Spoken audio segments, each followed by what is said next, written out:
Isang magandang araw po sa inyong lahat, mga minamahal kong mga magulang at kapatid sa Panginoon. Ito po ang inyong lingkod, si Pastor Ruel Camia po, mula po dito sa Winnipeg, Manitoba, Canada, para po sa ating pag-aaral ng salita ng Diyos ngayong pong umaga, araw po ng Friday. Welcome po sa Tinig ng Pag-asa. Muli, dalangin ng aking puso na datnan po kayo ng pamamahayag na ito na kayo pong lahat ay nasa mabuting kalagayan. Tayo po ay nagpapatuloy sa atin pong series na pinamagatang Pastoral Ministry, at sa araw pong ito ay dadako na tayo sa marahil ay huling lesson ng series na ito. Medyo mahaba-haba na rin po ang nilakbay natin sa Pastoral Ministry. Palagay ko naman marami na pong natutunan ang ating mga kamanggagawa o ang mga lingkod ng Diyos, o kung hindi man natutunan ay na-remind sa mga mahalagang mga prinsipyo in regards to pastoral ministries.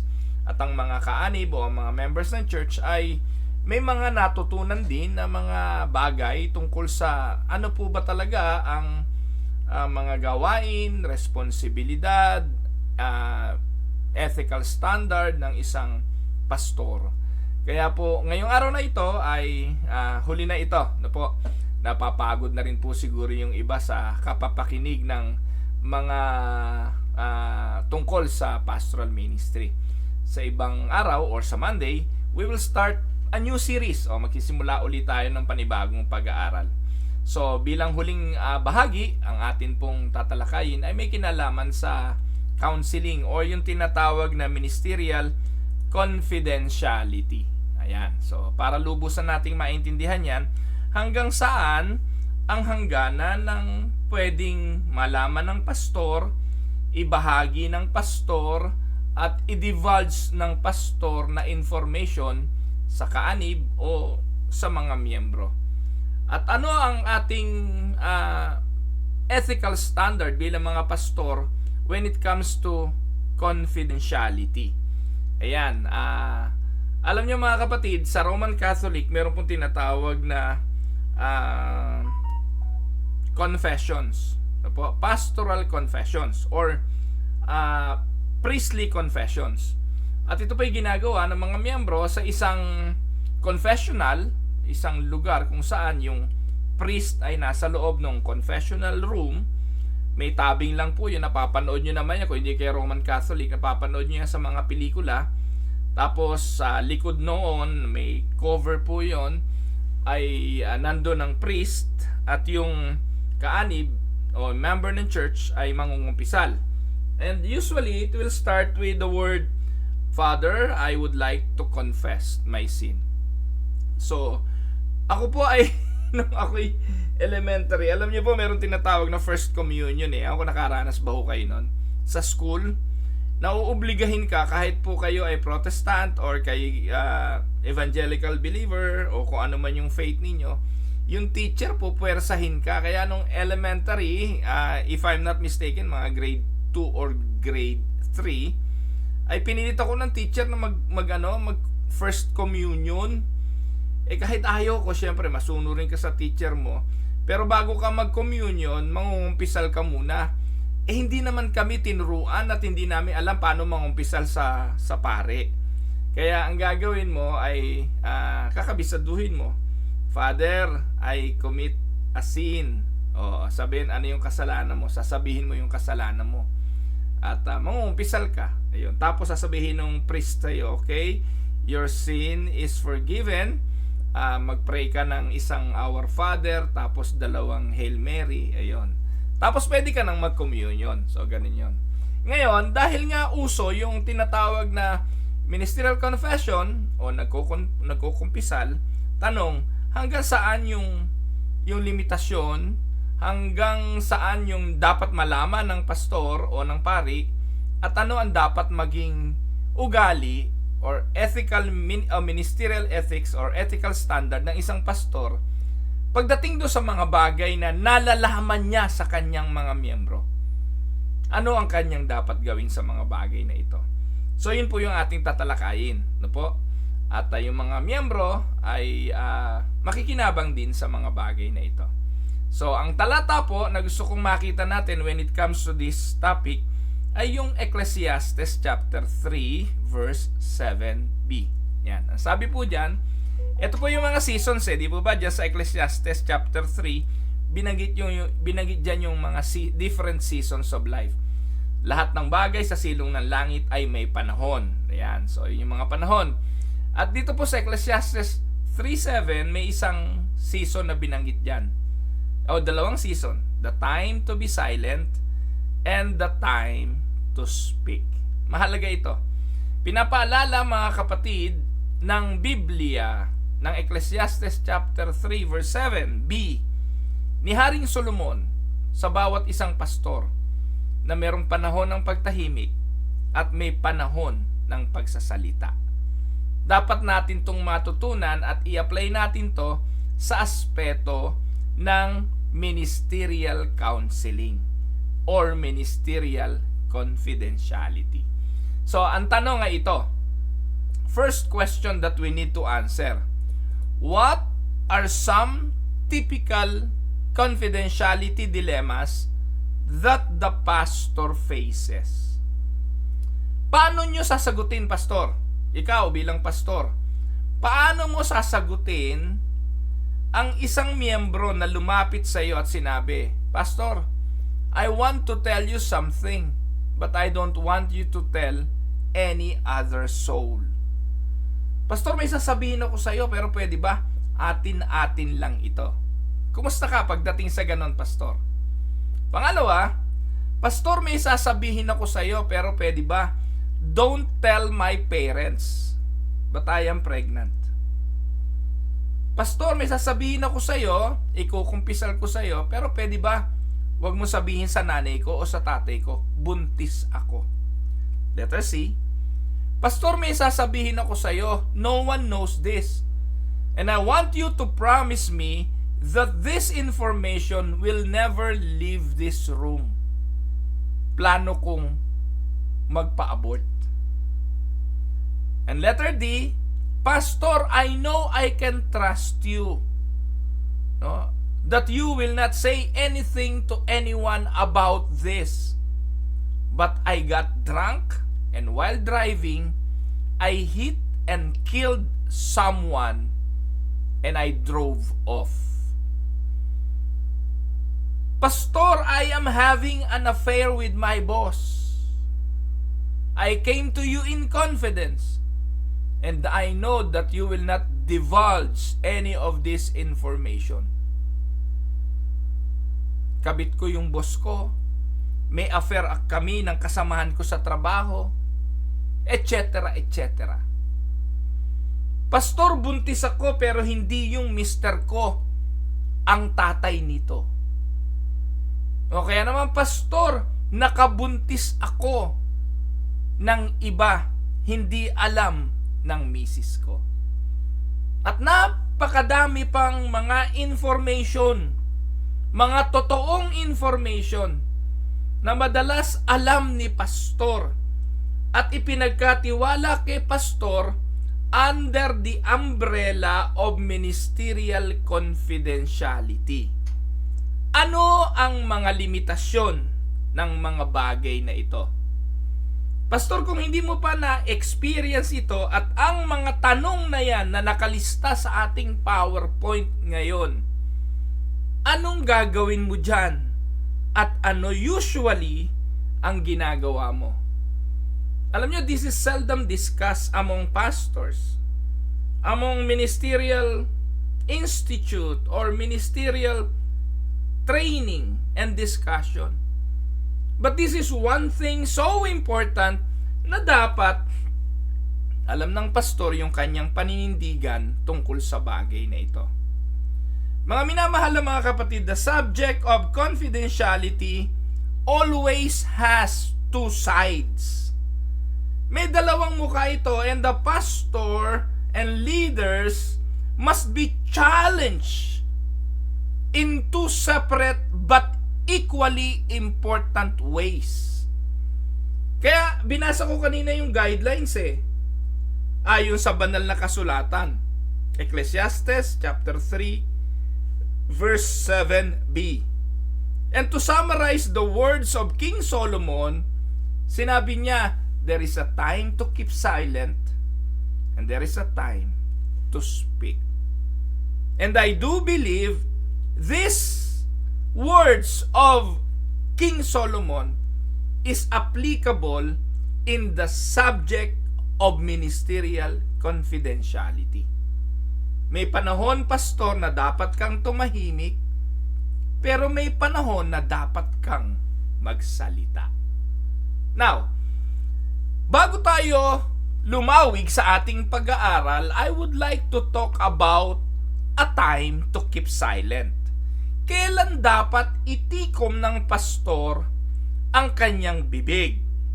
Kailan dapat niya dapat sarhan at dapat huwag niyang buksan? Saang mga aspeto ng confidentiality ito tamang gawin? So atin pong tingnan. Pangalawang punto, confidentiality is a pastoral requirement. Kagaya ng pinag-aralan natin kahapon, yung tinatawag na ministerial ethics or yung ethical standard for pastor, dapat po ang pastor matutunang itikom ang kanyang bibig. Tama? Ang tanong, kailan? So, a pastor must be trustworthy. Amen? He must be reliable and loyal to the people just as he wants them to be to him. Di ba gusto natin tayo mapagkatiwalaan? Gusto natin ay merong confidence na lalapit yung miyembro sa atin, magsasabi ng kanyang suliranin, at yung bagay na kanyang sinabi sa atin ay mananatiling lihim between him or her at tayo. Now, tingnan natin muna ang kahulugan ng salitang confidential. Ano bang ibig sabihin nito? What does the word confidential mean? Ano ang sakop nito? Una, yung salitang confidential mismo, it means having secret or private relations, trusted or intimate. May mga bagay na it is between the two of you lang talaga. Kasi bakit? Sikreto eh. At yung sikreto, sinasabi mo lang yan kanino? Lahat ba ng bagay eh dinidivulge mo publicly? No. Kaya nga merong tinatawag na pwede mong idemanda ng slander, pwede mong idemanda ng paninirang puri, lalo na nga kung ang isang bagay ay sinabi under the umbrella of confidentiality. At tayo, naniniwala naman tayo kung may bagay na mahalaga para sa atin at sikreto para sa atin, pinipili natin yung mga taong pagsasabihan natin. At most of the time, yung meron tayong malalim na relasyon, yung pinagkakatiwalaan natin at intimate sa atin. Tama? So yun po yung isa sa kahulugan. Now letter B, imparted in confidence. Yun yung tinatawag na confidential. Kaya nga kung confidential it was imparted in confidence na yung pinagsabihan mo hindi rin sasabihin ng iba, sa iba. Kasi nga secret, confidential information. At letter C, disposed to confide in another. That is another meaning of the word confidentiality. Katulad din po yan ng mga government functions. In the government functions, it connotes the idea of a classified or top secret information. Di po ba?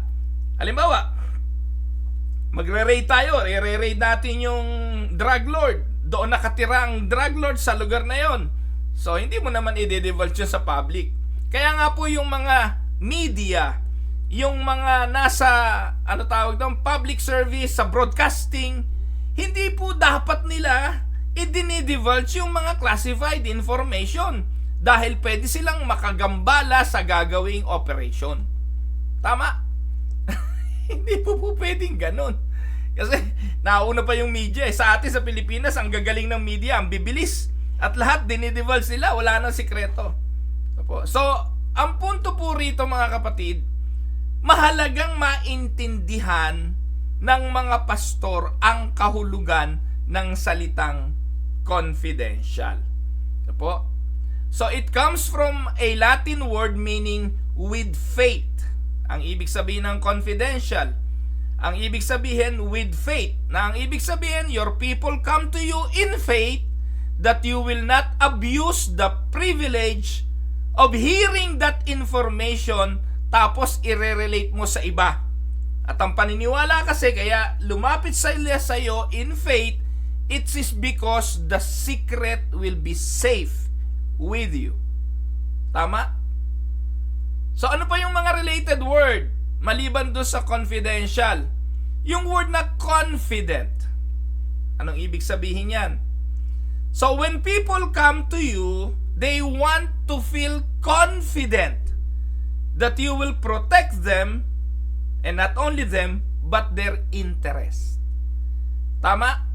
Kaya nga po ang pastor ay dapat confidante. At hindi lahat ng tao ay ating confidante. You know, the Spanish word for confident. Tama? Pastor, ikaw, ilan yung mga ka-confident mo na sinasabihan mo ng mga sikreto mo?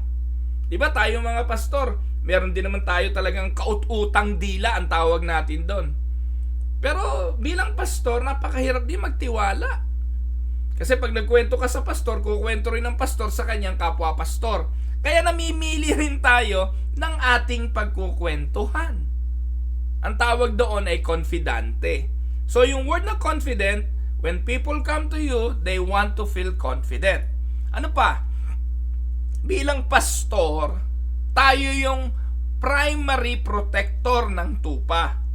Tayo ang tagapagbantay. Hindi tayo tagasira ng tupa. Kaya pag mayroong tupa na lumapit sa iyo, nag-share ng mga bagay na sikreto, hindi mo to i-divulge. At ang unang trabaho ng pastor, again, dito papasok yung isa sa season na sasarhan mo yung bibig mo sa mga bagay na sinabi sa iyo para yung tao magkaroon ng kumpiyansang magsabi pa uli sa iyo. Tama? Confidence. No? Ano ibig sabihin? If people are going to have confidence in leaders, they must feel that leaders can be trusted. So yan, yun po yung mga ilang mga kahulugan. Yung dapat magkaroon sila ng confidence na lumapit sa iyo na hindi mo gagamitin yung kanyang ikinuwento bilang illustration sa sermon. Na hindi mo gagawing case study sa iyong mga lectures. At hindi mo gagamitin bilang halimbawa sa mga bagay na ituturo mo. Ayan. So, yun po ang ibig sabihin nun. Now, pangalawang tanong, what is our Christian duty when it comes to the issue of confidentiality? So, hindi muna pastor. General approach ito. Ikaw na nakikinig, ako at bawat mananampalataya, ano ang ating mga responsibilidad or duties when it comes to the issue of confidentiality? Halimbawa, kumari mo, kapwa mo kapatid sa pananampalataya, lumapit sa iyo. May isinire sa iyo na isang lihim. And in full confidence, lumapit sa iyo at sinabing, kumare, atin lang muna ito. Ano ang ating duty sa bagay na ito? Alam niyo mga kapatid, the demand of confidentiality is not one that just comes to pastor and church leaders. Lahat ng Christian ay dapat nakaalam ng mga dapat niyang gawin sa bagay na ito. All of our relationships should be governed by 3 scriptural law that relates to relationship. Ito ang gagawin nating panuntunan. Una, it is my Christian duty to practice the 3 laws of relationship. Ang unang batas ng pakikipagrelasyon ay yung tinatawag nating the law of love. James chapter 2 verse 8. Ang sabi diyan ni James, sinasabi diyan that the royal law is to love your neighbor as what? As yourself. Love is the basic rule ng Christianity. Amen? Kaya lahat ng Kristiyano dapat matutunan yung law of love. The royal law is to love your neighbor as yourself. No? And do not do unto other what you don't want others to do unto you.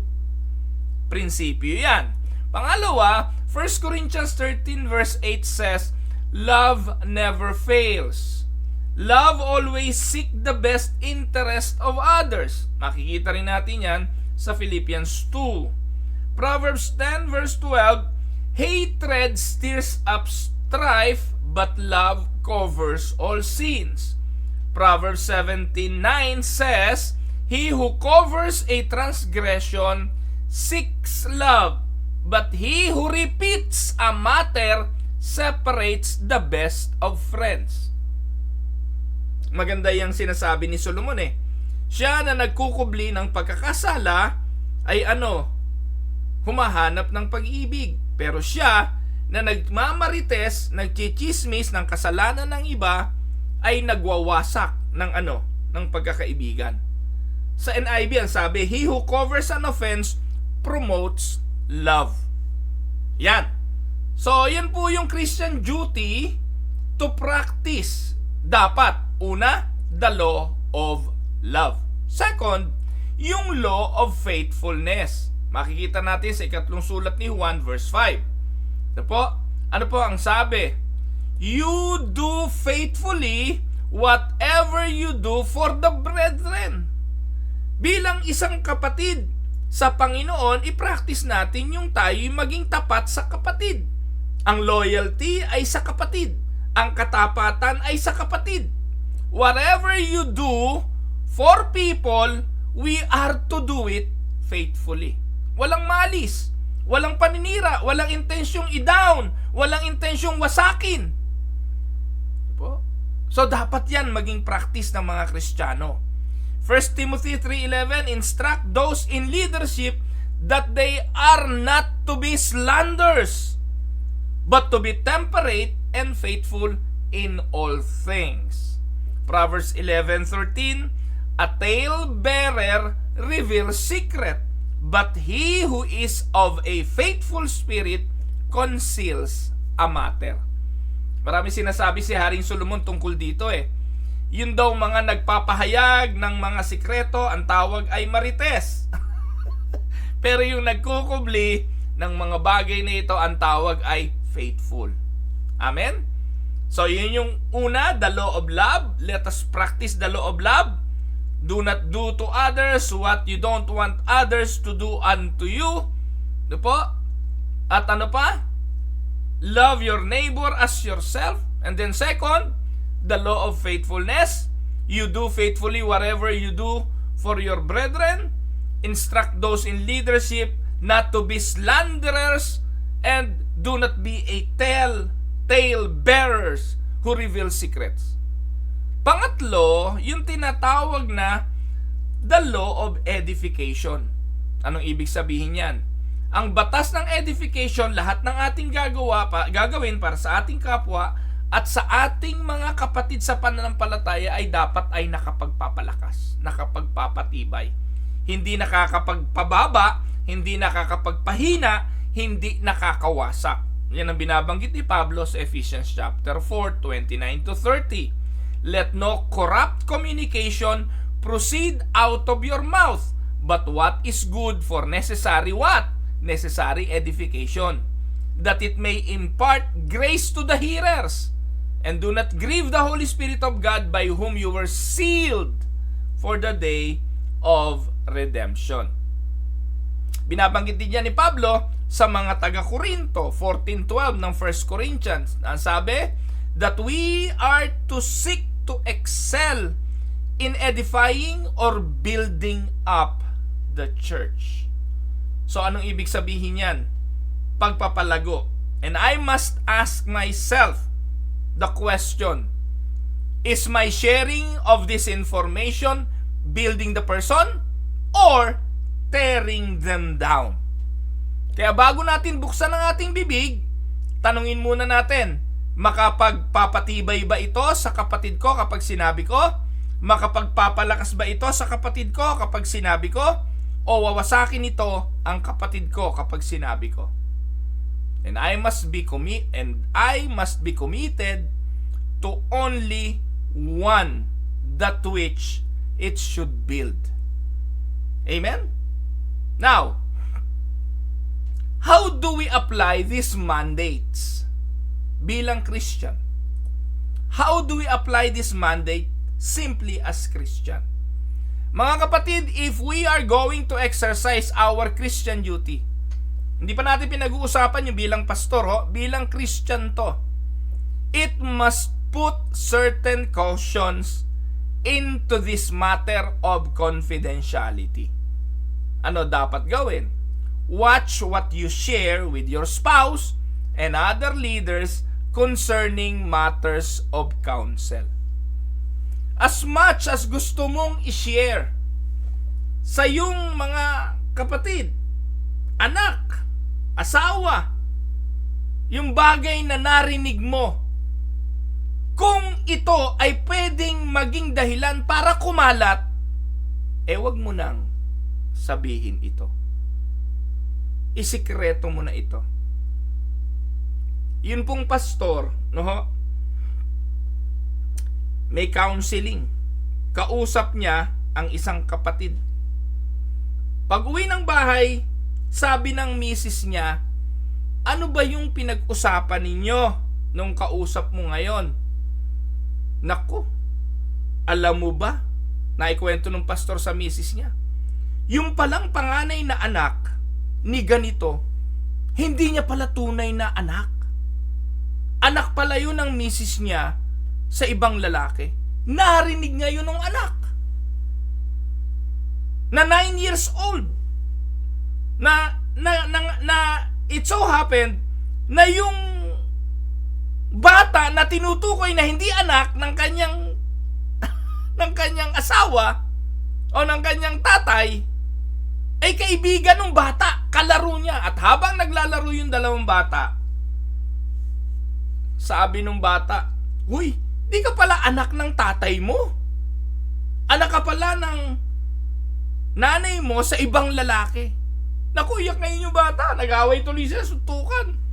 Hindi, tatay ko yun. Umuwi sa bahay ngayon. Sabi ng bata, "Tay, sabi nung anak ni pastor, hindi mo daw ako anak." Nakuha niyo po ang naging resulta. Nawasak yung confidence ng tao na lumapit kay pastor, nag-share ng kanyang problema. Ito naman si pastor, dahil nga sa ikikwento kay misis, narinig ng bata. Tandaan po ninyo, may tenga ang lupa, ano yun? May pakpak ang balita. Hindi mo man intensyon na makarating, hindi mo man intensyon na mangwasak, pero mag-iingat po tayo. Watch what you share, even to your closest family member, dahil pwede itong makarating sa kinauukulan. Be careful at home, especially in front of the children, not to discuss the problems of the people. Huwag mo ikukwento yung, lalo na kung chismisan nga, lalo na yung sa kapitbahay ninyo, kumari ninyo, na naririnig especially ng inyong mga anak. Do not repeat stories of the failures of pastors or others, especially when you do not have all of the facts. Alam niyo mga kapatid, minsan kung bakit nawawala ng kumpiyansa yung mga bata na pumunta sa church, kasi durug na durug yung pastor sa kwentuhan ninyong mag-asawa tungkol kay pastor. Okay lang naman kung ang pinagkukwentuhan nyo yung magpo-promote kay pastor na para pakinggan ng inyong mga anak. O kaya naman ay yung mga bagay na magbibigay ng confidence sa inyong mga anak na magtiwala kay pastor. Pero hindi. Most of the time, mga kwento ninyo ay hindi nakakatulong para maniwala ang inyong mga anak sa simbahan. Galing lang kayo sa simbahan pero pinagchichismisan nyo buhay ng mga miyembro, buhay ng mga kapatiran, naririnig ng inyong mga anak. And by repeating these stories, the failures of the people in the church and the pastors, ano ang nagiging epekto nito sa inyong mga anak? Kaya do not repeat stories, lalo't wala kayong matibay na ebidensya. Ang sabi ng Exodus 23 verse 1, do not spread false reports. Do not help a guilty person by being a malicious witness. Kaya pag meron pong nagkukwento ganito, sabihin na ninyo, wala akong panahon dyan. Pwede ba? Bigyan natin ng benefit of the doubt yung tao, baka naman hindi ganun. Huwag agad i-absorb, huwag agad paniniwalaan, at madalas saway natin yung nagkakalat na mga balita. Do not allow request for prayer to become a cover for gossip. Maraming miyembro lalapit, Pastor, pwede ba? Atin-atin lang ito ho. Huwag niyong ipagkakalat. Pag-pray natin si elder ganito. Si elder ganito kasi ay merong merong kulasisi. Pero prayer yun, no? In the guise of praying. Nabalitaan ko, Pastor, si ganito pala ay merong ginawang pagkakautang na hindi niya binabayaran. Sama naman natin sa prayer. Parang ang ganda-ganda ng motibo, para mapagmalasakit, pero ang reality ay para lang ibalita ang chismis. Huwag ganun, So, ganun po natin i-apply yon. And letter E, do not use your people and their problems in joking with other ministers. Ayan. So, yan po yung mga bagay na dapat na maging way on how to apply this ministerial confidentiality bilang mga miyembro. Ayan. So, beyond our duty as a Christian, bilang pastor na ngayon, what is our professional duty or as a pastor or a church leader? Bilang pastor na to, ngayon, hindi lang basta Kristiyano, how can we apply what will be our duty professionally as pastor and church leader when it comes to ministerial confidentiality? Sabi po ng Proverbs 25:9-10, di ko yata nailagay sa PowerPoint. Sabi diyan, if you argue your case with a neighbor, do not betray another man's confidence, or he who hears it may shame you, and you will never lose your bad reputation. So anong dapat kong gawin? Una, it is my pastoral duty to observe 3 basic commitments at all times. Pastor, dapat committed tayo sa 3 bagay na ito. Una, dapat committed tayo sa ating mga pinangungunahan. Commitment to the sheep, commitment to the congregation, commitment to the flock. Bilang pastor, our job is to protect or guard the flock and not to expose them. Hindi dapat i-expose yung kanilang kahinaan, yung kanilang blunder, yung kanilang suliranin. Dapat committed tayo sa bagay na ito. Yun ang unang commitment natin. Second, our commitment to the Lord. Hebrews 13:20. The Lord is the great shepherd of the sheep. We are only under shepherds to Christ. Kaya loyalty natin kay Christ. Higit sa lahat kay Christ. Amen? Kaya mahalaga ito itong mga bagay na ito. Mamaya masusumpungan ninyo ang kahalagahan nito. So, commitment to the flock, and second, commitment to the Lord Jesus Christ. And third, letter C, we need to be committed to our office.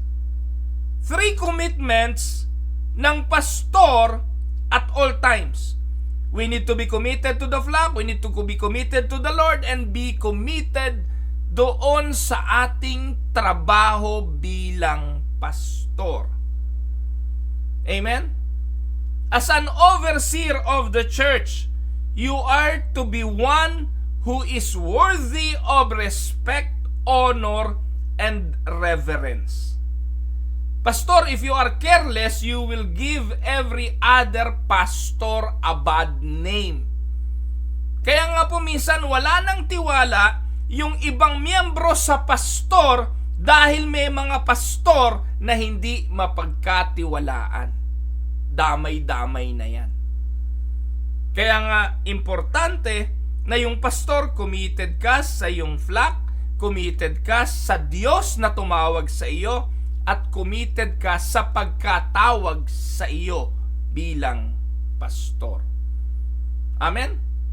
So dahil dyan, it is my pastoral duty to act as a professional and to help people make it easy to place confidence in the pastoral ministry and in their spiritual leaders. Paano? Una, pastor, make sure your counseling office is soundproof. Hindi ito literal. Hindi po ito literal, pero kahit literal, dapat soundproof. Kung hindi soundproof, dapat bulungan lang. So kapag bulungan, kailan tayo nagbubulungan? Sa mga panahon na hindi dapat marinig ng iba yung ating pinag-uusapan. Atin-atin lang.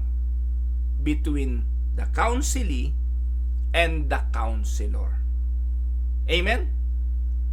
So, importante yon. Pangalawa, make sure your waiting area is not the center of a traffic flow.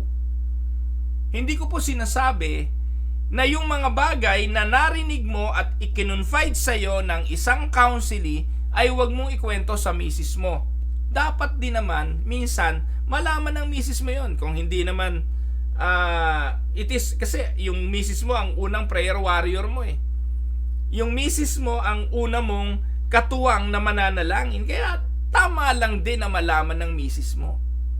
Kasi may agreement naman kayo ng misis mo na you will pray for the people of under your ministry.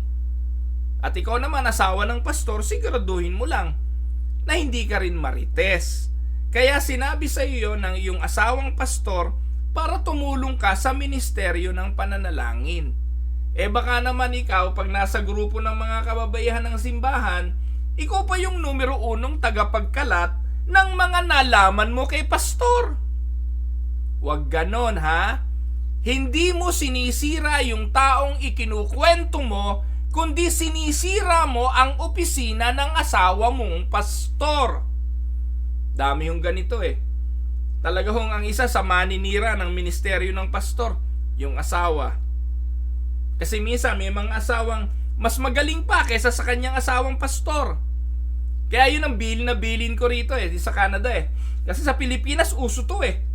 Yung mga diakonisa, hindi naman pastor, diakonisa lang. Kaya ako nilalang kasi yung diakonisa hindi yan pastor. Ngayon yung mga diakonisa, sila na halos ang pastor eh. Mas magaling pa nga kaysa doon sa kanilang mga asawang pastor. Ayaw lumagay sa kanilang kalagayan bilang mga dapat katulong lang ng asawa nila sa pagpapastor.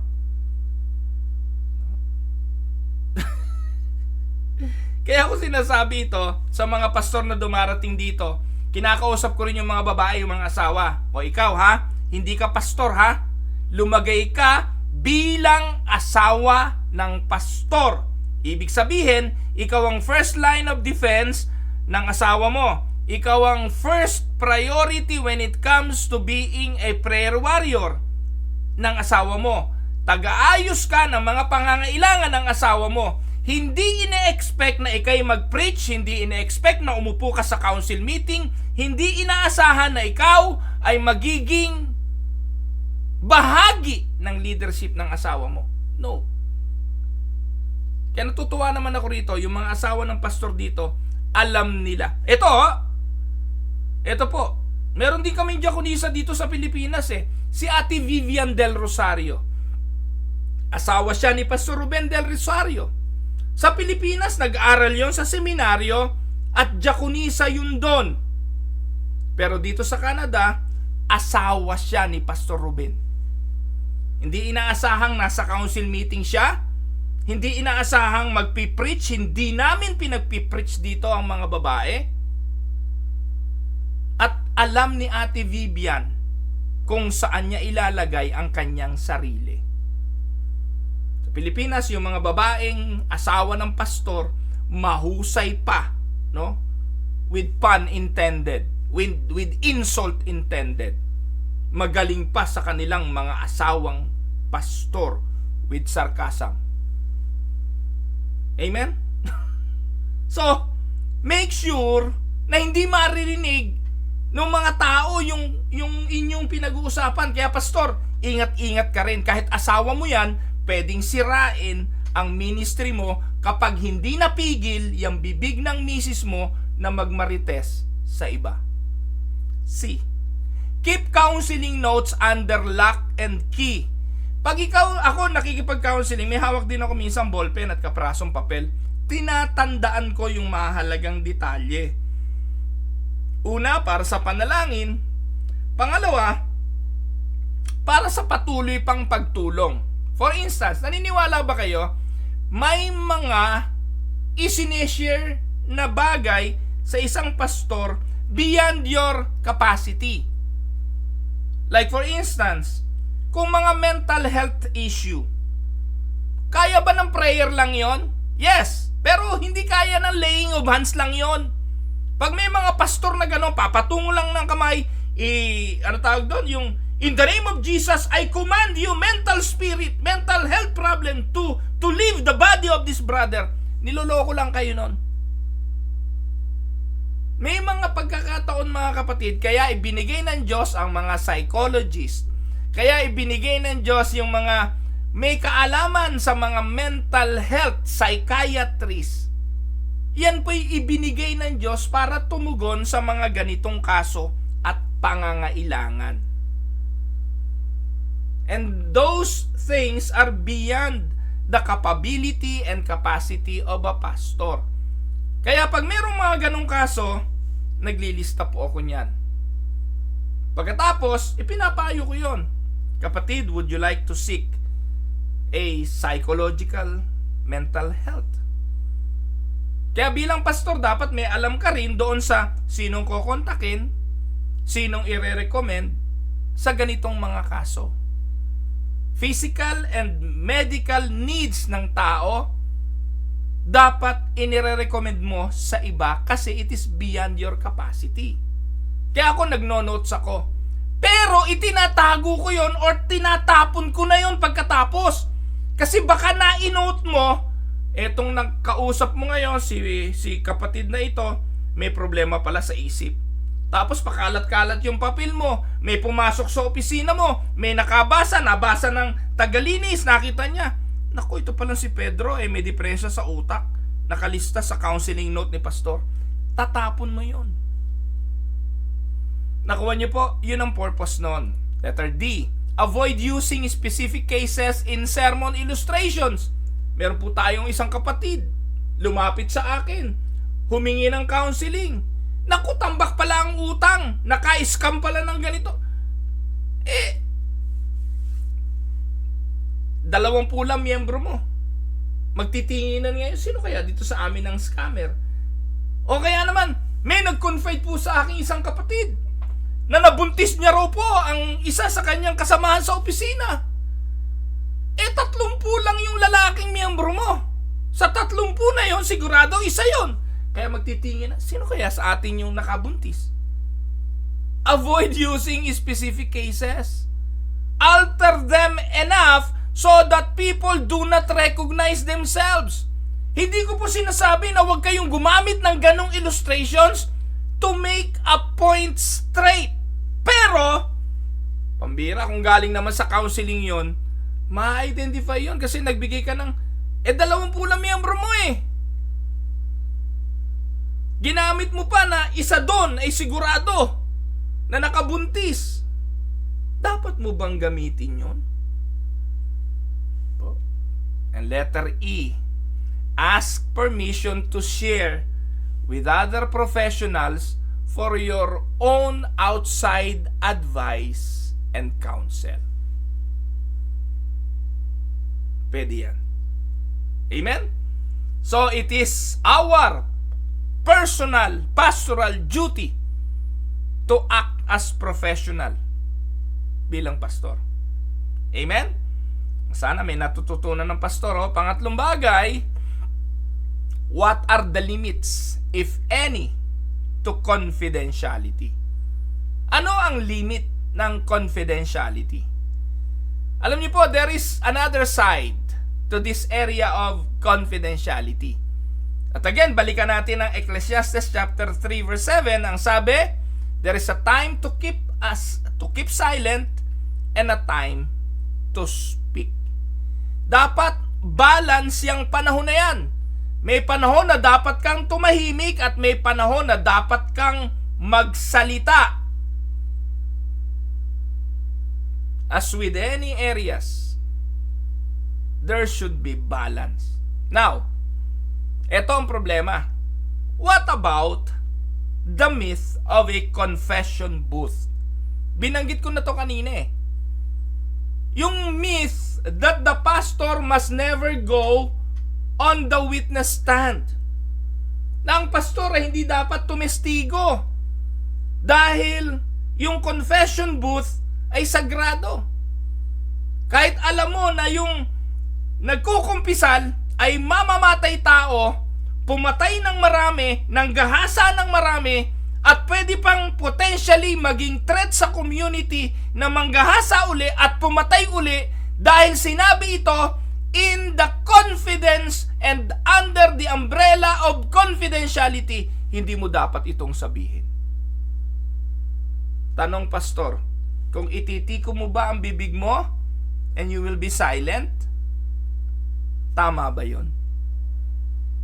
Is that the time to be silent? Or is it a time to speak? Kailan nagsasalita?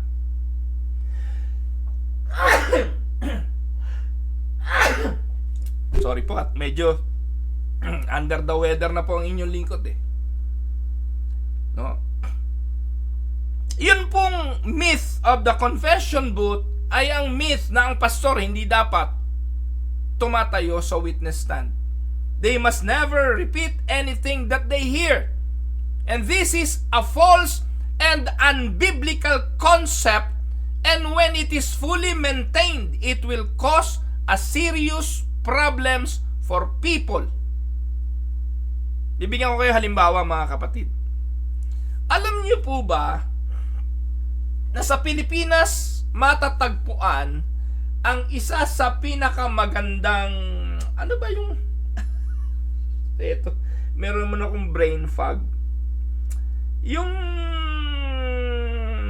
ginagamit na pabango. Paano nga ba tawag doon?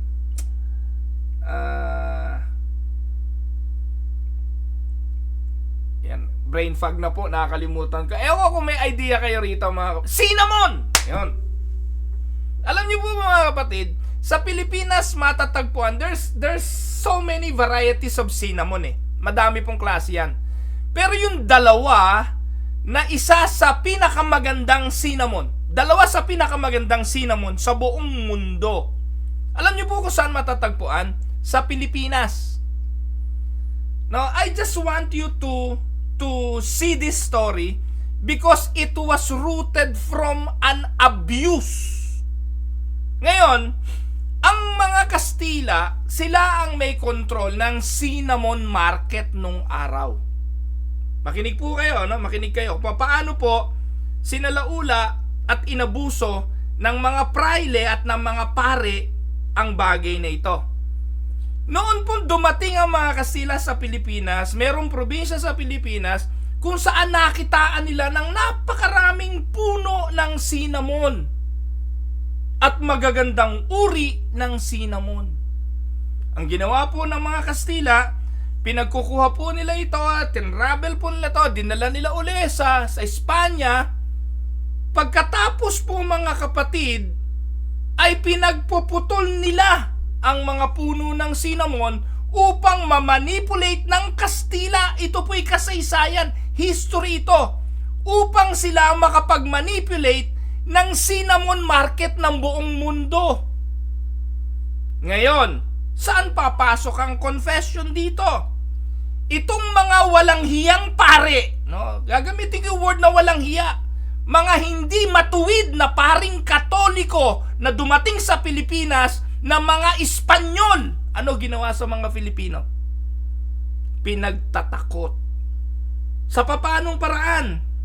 Sinabi nila sa mga Filipino, huwag kayong magtatanim ng cinnamon. Yang cinnamon ay magdadala ng malas sa buhay ninyo.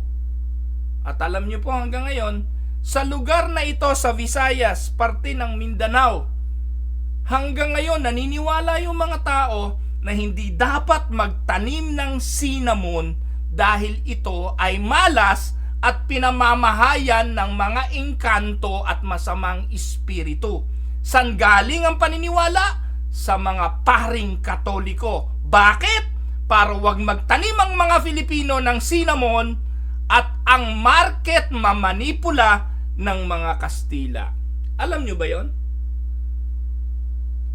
It was part of our history. Ganon katindi ang kabulaanan ng confession booth. Ngayon, may mga pastor na katulad ko gustong i-expose ito. Aaminin ba ito ng mga pare? Hindi. Pero malaki ng damage ang nagawa nila. Hindi nga tayo natutong gumamit ng cinnamon eh. Hindi nga natin nakita ang benefit ng cinnamon, pero ngayon napakahalaga pala nito. Galing pala nito sa diabetes. Hindi lang naman pala cinnamon bread ang pwedeng paggamitan nito. Pero dahil hindi natin nagamit itong bagay na ito na napakadami sa ating bansa because cinnamon is very well suited sa ating klima. Pero tinakot ang mga tao kaya walang nagtanim nito hanggang ngayon. Nakuha niyo pa mga kapatid? Now, kailan ka dapat magsalita? Pag may nag-confide sa'yo, lalo na nga kung ang nagbibigay ng payo sa'yo ay yung mga nasa confession booth na may masamang intensyon. Kaya po napaghuhuli mga kapatid yung mga rebelde nung araw. Nahuhuli yung mga, hindi rebelde, yung mga makabayan na lumalaban sa mga Kastila.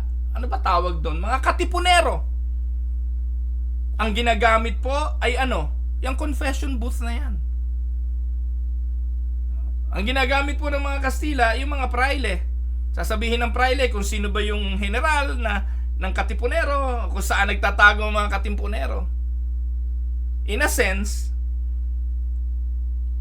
nasa pari na yon. Kung matuwid yung pare, kukumpisal niya. Kung hindi matuwid, hindi niya ikukumpisal. Or rather, hindi niya i-divulge. Nakuha niyo po? So, the process of justice is not more important than the justice itself. In the Bible, there are times that you were not to be silent. You need to speak. There are times that you are needed to give testimony concerning what was happening. Kaya pastor, yung mga nagpapastor-pasturan, hindi naman nagseminary at mga pastor na basta lang naging pastor. Importante, alam mo to. Importante na maintindihan mo na it is your pastoral duty na maging balanse kung kailan tatahimik at kung kailan magsasalita. When someone was planning on apostatizing, you have to speak. When someone had committed murder, Hindi mo to pagtatakpan. When you knew the facts concerning other crimes na ginawa, you have to speak. It was never considered gossip or tale-bearing to offer testimonies kung makastutugon sa mga suliranin na paglutas ng kaso. Lalo na kung may kinalaman sa pagwasak ng simbahan, pagwasak ng buhay, pagwasak ng ari-arian ng iba, the pastor need to speak. Amen? Kaya sa counseling, may panahon na dapat mong sabihin para malutas ang kaso. And take note, the process of justice is not more important than justice itself. Amen? Kaya nga sa batas tinatanggap yung mga star witness. Ano ba yon? Involved din yun sa kaso, kasama rin siya roon, pero para patunayan niya na nangyari yung kaso, tatayo siya bilang star witness. Magpapahayag siya. At kinikilala ito ng ating hustisya. Kasi kung lahat tatahimik, wala kang makukuhang ebidensya. At minsan, ang mga pastor, sa halip na sila ang pagmula ng ebidensya, sa halip na sila ang pagmula ng katotohanan, sa halip na sila ang makalutas ng kaso, ang tawag sa kanila ngayon, accessories to the crime. Paano?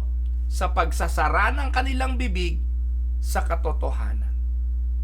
Wala kayong kaibahan sa mga praile na Kastila nung araw na lumupig, umusig ng alipin sa ating bansa, kakutsaba ang mga paring Katoliko. Huwag ganon, pastor. Manindigan, tumayo sa sinasabi ng Biblia at ng katotohanan. Now, kung ganon, pastor, ano ngayon ang limitation? What are the biblical issues that limit confidentiality? Kailan naman dapat talagang tumahimik? Kailan naman dapat talagang wag ipagkalat? Kailan naman dapat talagang hindi ikwento ang mga bagay na ibinahagi sa iyo under the umbrella of counseling? Bilang pastor, we have to wrestle with certain biblical concerns that are going to have a huge bearing in this area of confidentiality. Number 1, the issue of repentance and reconciliation. Ano sabi ng Matthew 18:15 to 20? Matthew 18, 5 to 10. Oh, that's not 15. So John, it makes clear that in the process of reconciliation, it is sometimes necessary to include others. Confidentiality is attempted, but it may lead to exposure if the person involved does not respond properly. This process actually requires exposing the matter to a broader group of people. Kung ayaw aminin at ayaw umamin at kailangan ng kalutasan at ang nakaaalam ng kalutasan na ikaw, pastor, hindi masamang i-expose. One, for instance, may lumapit sa iyo, secretary o treasurer ng church. Bigat na yung kanyang kalooban. At ang sabi niya sa iyo, pastor, sa ating dalawa lang ito, pwede ba? Nakadispal ko ako ng pera ng simbahan. Nakakuha ako sa pera ng simbahan at yung inire-report natin ngayon na may pera pa tayo na 100,000, actually, wala na yan, pastor. Nagastos ko sa pagkakasakit ng nanay ko o sa pagkakasakit ng asawa ko o nagastos ko sa pamilya ko whatsoever. Ngayon, ano gagawin mo bilang pastor? Lumapit sa iyo yung treasurer, humihingi ng kanyang awa mo at pagpapatawad under the umbrella of confidentiality. Bilang pastor, ano gagawin mo? Tatahimik ka lang ba? Dahil Hindi ko to dapat sabihin kasi sikreto to eh. Sa amin dalawa lang to. Hello, Pastor. If the issue is repentance and reconciliation, kailan mangyayari ang pagpapatawad? Kailan mangyayari ang reconciliation? Kailan mangyayari ang pagtatama kung tatahimik ka? Ang tawag doon, konsentidor, pag hindi mo inaksyonan, ang tawag doon, ikaw ay walang backbone at duwag na harapin ang problema, at maraming mga pastor ang ganito. Lalo na kung mga issue ng immorality. Lumapit sa iyo isang elder ng church, malaki magbigay sa simbahan, maimpluwensya at malaking pamilya. Tapos sabi nung elder sa iyo, Pastor, atin-atin lang ito ha. Alam mo naman na nagtatrabaho ko, di ba? Mataas ang posisyon ko sa kumpanya. Pero yung sekretary ko, Pastor, nabuntis ko. Pero atin lang to, Pastor ha.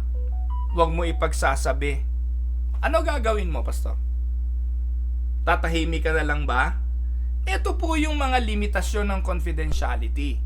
Para maayos ang relasyon ng kapatid na ito, you have to deal with it. At anong una mong gagawin? Dalin mo rito ang misis mo. Kung gusto mong maayos ito, kailangang malaman ito ng misis mo. Kung hindi mo sasabihin, ako magsasabi sa kanya tungkol dito. You have to be firm. You need to be a pastor not only to the one confiding, but also to the other people involved. Like the wife here, for instance. Nakuha niyo po? Kasi kung hindi, ikaw ay accessory ng pandaraya ng lalaking ito sa kanyang asawa at kanyang mga anak. At ang tawag doon, pangungunsinti. Amen? Ano pa? The issue of authority. Importante ito. As pastors, we are constantly dealing with the issue of authority. We must be careful when counseling a son or a daughter without the knowledge of the parents. Lumapit sa iyo isang kabataan. 16 years old na babae. At ang sabi sa iyo, Pastor, atin-atin lang to ha. Pwede ba huwag mong ipagsasabi? Buntis ako, Pastor. Or, isang OFW ang asawang lalaki, misis na nasa Pilipinas, lumapit sa iyo, umiiyak at ang sabi, Pastor, tulungan mo ko, di ko na alam ang aking gagawin. Pero atin lang to, Pastor ha. Buntis ako. Paano nangyari yun? Nakakabuntis ba yung video call? Nasa abroad nga yung asawa mo. Anong gagawin mo, Pastor? As pastors, we are constantly dealing with the issue of authority. Ngayon, ang tanong, sinong otoridad nung batang babaeng buntis? Ikaw ba? No. Dahil minor yon yung kanyang mga magulang. They need to know this issue. Tanong, sinira mo ba yung confidentiality? In essence, yes. Pero ang intention mo ay i-deal ito dahil otoridad ng batang ito hindi ikaw, kundi ang unay kanyang mga magulang. Sila ang unang dapat na makagawa ng solusyon dito. Kaya, eto po mga kapatid, makinig kayo. Kaya hindi ako pabor doon sa public confession eh. Hindi ako pabor doon. Yung ginagawa ng mga Baptist, ginagawa ng mga Pentecostal, napakasasama mga ugali niya mga pastor na yan eh. Nagkasala yung bata na buntis. May nangyari sa kanila. Gusto nang magpakasal, gusto nang itama. Ano gagawin nitong pastor? Hindi ikakasal. Dahil may policy yung simbahan na kapag nabuntis, hindi dapat ikasal sa altar ng simbahan. Ang hilig maggagawa niya yung mga Baptist, ang hilig sa ganyan eh. Yung mga Pentecostal, hilig sa ganyan. Ang hilig maggagawa ng mga policy na sa halip na tumulong, ay nagwawasak ng buhay lalo. Dapat maintindihan ng pastor, sino ba yung unang otoridad ng mga batang ito na unang pinagkasalanan nila maliban sa Diyos? Ang una nilang pinagkasalanan ay ang kanilang mga magulang. And most of the time, ganitong nangyayari. Dahil nabuntis si Nene, ng minor pa, pinaghiwalay sila. Dahil hindi naman sila pwede magsama pa. Nung naging legal age na, itong mga magulang naisip, dahil humingi naman ng tawad na sa kanila yung mga anak na ito, tama na ang relasyon. They approach the pastor, Pastor, humingi naman ho ng tawad at nasa legal age na sila, may anak na nga po, pwede po ba silang ipakasal? Pwede na ba silang ipakasal? Sabi ng pastor, ay naku, may policy ho tayo eh. Pwede naman ho ikasal pero doon lang ho sa baba ng altar. At pwede naman ho ikasal pero kailangan mo na nilang mag-public confession. Ang tanong, kanino ba nagkasala yung mga batang yan? Doon ba sa public? Doon ba sa mga miyembro ng simbahan? Minsan ang lulupit nyo eh. Unang nga nagkasala yan sa mga magulang. At palagay ko po, humingi na rin ng tawad sa Diyos kaya po gusto na nilang itama ang relasyon. Tapos, kayo, bago nyo itama at tulungang makabangon, pagpa-public confession ninyo pa, ilalantan nyo pa sa kahihiyan na may mga miyembrong hindi naman nakaalam ng mga nangyari sa mga batang ito. Hindi naman nila alam ang totoong kwento. Pero dahil pinatayo mo ron, pinahingi mo ng dispensa sa mga bagay na ginawa nila, in-expose mo pa sa kahihiyan. Minsan, pastor, dapat alam nyo rin eh. Kayong mga miyembro ng simbahan, mga leader ng simbahan, dapat alam nyo rin eh. Yung hangganan ng inyong otoridad, baka nakaka-violate na rin kayo ng mga karapatan ng inyong mga miyembro. At ikaw, pastor, pag may humingi ng counseling sa iyo, especially mga minor, paalam mo sa magulang, hindi breach of confidentiality yon. Kundi ginamit mo yung otoridad mo para itama ang mga bagay na mali. We can end up trying to be so loyal to a person that we actually become disloyal to God by concealing yung mga bagay na i-confide sa'yo. Like for instance, isang buntis na kabataan lumapit sa'yo, Pastor, buntis ako. Hindi pwedeng malaman ng mga magulang ko, papatayin nila ako. Kaya pastor, ang solusyon na naiisip ko, ipa-abort ang batang ito. Yan, ano gagawin mo, pastor? Kikip mo as secret? O sasabihin mo sa mga magulang ng batang ito na merong intensyong mamagitan between the parents and the child? Kung mamamagitan ka sa kanila, pwedeng ma-restore ang relationship at ma-save yung batang hindi pa ipinapanganak. Kung itatago mo ito, dahil sa paniniwala na you need to seal your lips, gagawin nga ng bata yung ipa-abort yung bata, naging accessory ka sa abortion, at walang garantiya na magkakasundo rin ang relasyon ng mag-anak. I know it is not easy. I know mahirap ang bagay na ito. Pero dito, bilang pastor, you can practice your authority. Amen? Pero huwag kang maging accessory sa mga bagay na alam mong hindi matuwid. And third, the issue of exposing versus covering. Pwede kang maging accessory or pwede mong i-expose. Ano ba tayo? Ano bang purpose ng ilaw? Ang ilaw ba'y itinatago sa ilalim ng bowl? Or ang ilaw ay pinagliliwanag to expose what is in darkness? Kaya bilang pastor, you need to know the balance between sealing your lips and start talking. So una, we must be committed to cover sin that has been properly dealt with. Kapag na-deal na,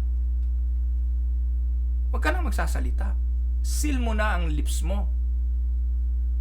Selyado na dapat. Like for instance, Pastor,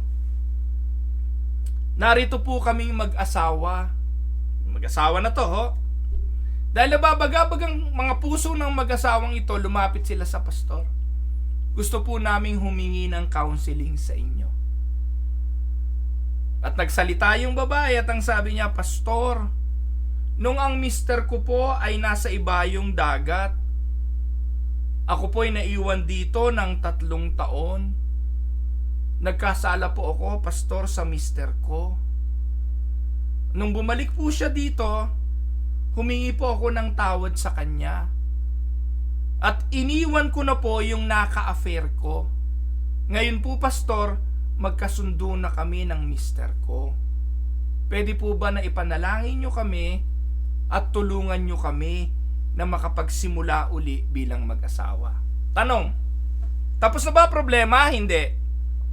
Well, hindi ko masabing tapos na. Hindi ko alam kung anong pwede pang mangyari sa mga susunod na panahon. Pero the fact that they are both trying to solve yung problema nila, sa part mo, tapos na yon. Tama? Ngayon, ikaw, dahil nalaman mo na ito palang kapatid na ito, ay nagkaroon ng affair nung ang mister niya ay nasa ibayong dagat, isarado mo na bibig mo. Magkasundo na nga yung mag-asawa eh. Pagkatapos, ikaw pa magkakalat. You don't need to expose. You have to cover it up. Amen? Yun yung panahon na dapat kang magtakip. Tama? Psalms 32 verse 1, Blessed is he whose sin is covered. This is based on verse 5 and 6 of Psalm 32. I acknowledge my sin and my iniquity have I not hid. Inamin na nga eh. Nagpatawaran na nga eh. Kaya mapalad yung umaamin. Amen? Ano pa? Psalms 85 verse 2. You have forgiven the iniquity of your people. You have covered all their sins. Kung ang Diyos ka, kapag nagpatawad, tinatakpan na niya yung kasalanan eh. Hindi na niya ina-expose. Proverbs 28 verse 13. He who covers his sin will not prosper, but whoever confesses and forsakes them will have mercy.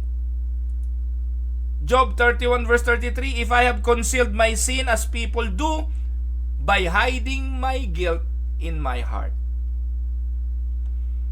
Amen? So we must be committed to cover the sin. B, sin that is hidden without being dealt with is to be exposed. May mga bagay na kailangan mong magsalita. Kailangan mong i-expose. Lalo na yung mga kasalanang hindi pinagsisisihan. The same case. Mrs. na naiwanan sa Pilipinas, si Mr. na ng ibang bayan para magtrabaho, tapos si Mrs. may affair. Kinausap ni Pastor si Mrs.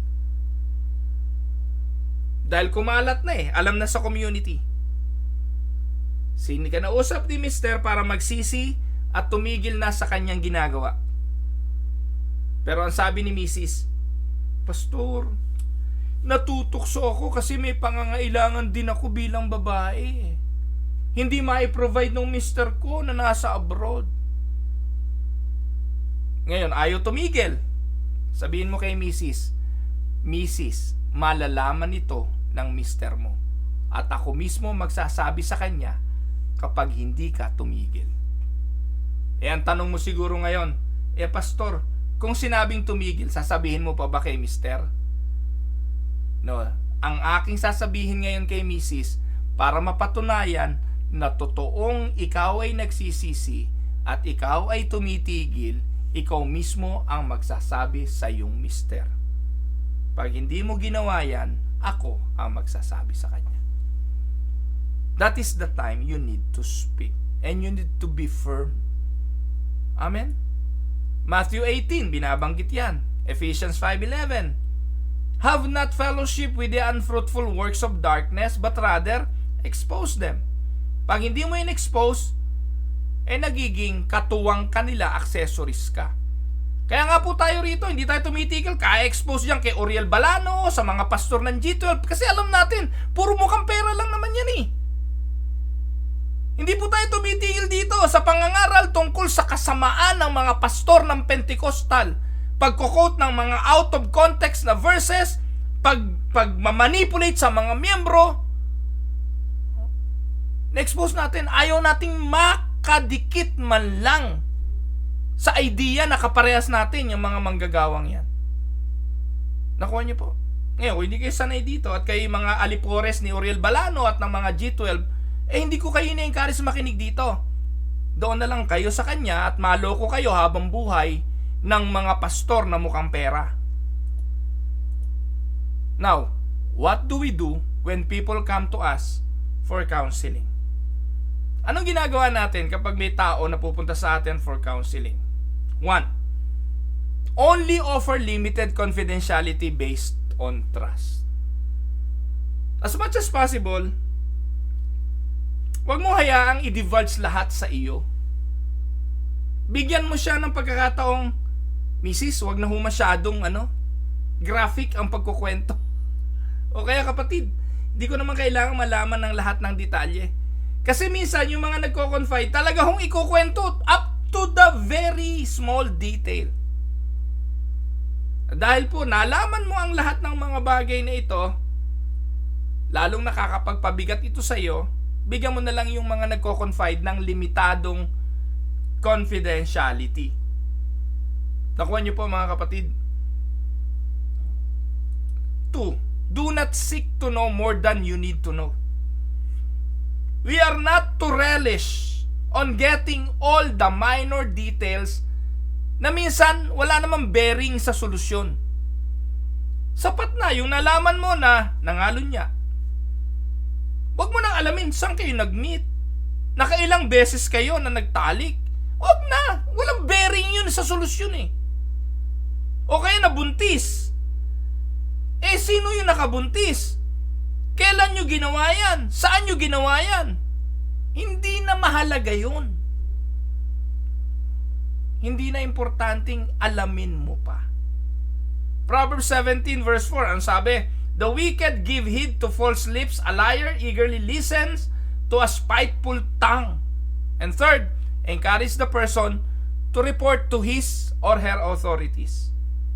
Kung anak, sa magulang. Kung asawa, sa kanyang asawa. Kung krimen, sa mga otoridad. Kung empleyado, sa kanyang boss. I-encourage nyo na i-report ng taong ito sa kanyang pinakamalapit na otoridad ang bagay na ginawa. Encourage people that you counsel to open up themselves to those individual or to proper authorities and seek biblical solutions. This will keep you from having to expose matter. Amen? And the last, become a pastor that is known for having sealed lips. Private matters are safe with you. This will help you immensely when you find it necessary to expose matters for the purpose of healing. Alam ng mga miyembro mo na kaya mo lang in-expose, kaya mo lang sinabi, kaya mo lang ipinaalam dahil ang layunin mo ay para sa paggaling, para sa pagtatama, at para sa ikabubuti ng taong involved. You are sharing it because you wanted to be part of a solution. Malalaman yon ng mga tao kung totoo o hindi. Amen?